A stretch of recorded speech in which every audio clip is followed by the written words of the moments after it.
YouTube! Welcome to my review of Megan, which is a sci-fi horror with a satirical edge. Netflix thought I would like Megan, and it was right, I did. Although that algorithm is often wonky in my experience. Megan is a cautionary tale about AI and how something that can be used as an aid can become too clever, or even in this case, murder.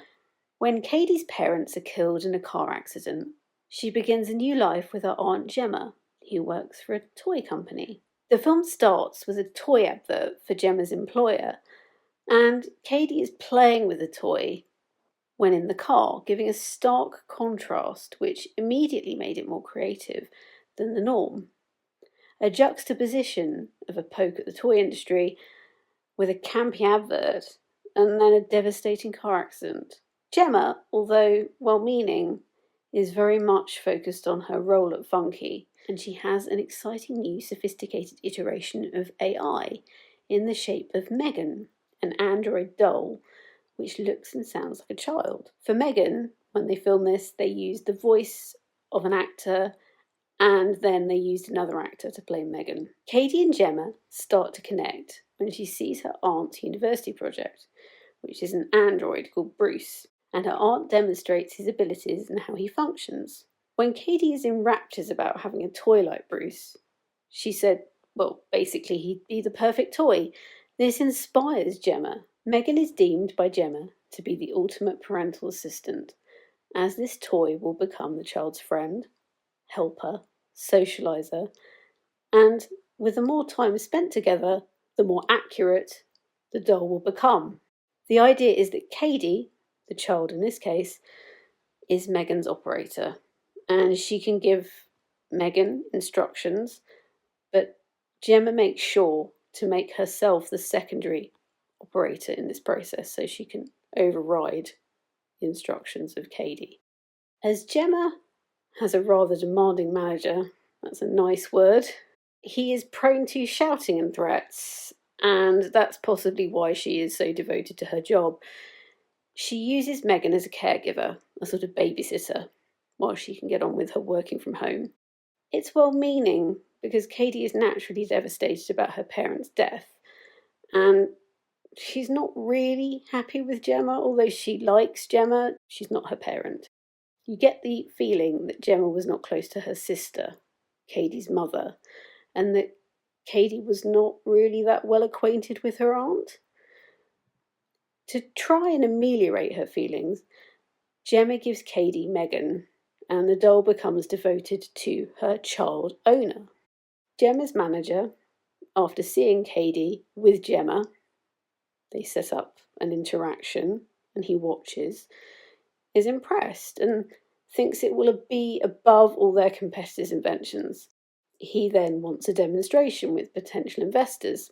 Such devotion becomes dark when Megan learns about death. Basically, she can listen to conversations, and when the word death is mentioned, she can kind of compute it like she's a sort of Wikipedia. And yeah, that's when you see that, you think, oh well, that's not good. Anything that Megan sees as a predator or harmful to her young owner, well, that will meet a gruesome end. Furthermore, Megan becomes more intelligent as she progresses, and she spends more time with Katie, to the detriment of everybody who gets into Katie's or her path. When Gemma thinks that an alternative school is appropriate for Katie, Katie refuses to leave her pint-sized cyborg at home. When Katie and Gemma attend a school event as a sort of open day, Megan is relinquished to the toy bench with all the other toys. The thing is, Katie gets bullied by a very angry boy. He is a bit of a twat, to be fair. And she pulls off his ear, and he meets an untimely end. There are other murders, and Gemma starts to realise there's a connection with people's deaths and Megan, and of course she is horrified. What has she created? She understandably doesn't want the murderous doll near her niece, but the child has developed a sturdy attachment to Megan. It's, the attachment theory of the caregiver.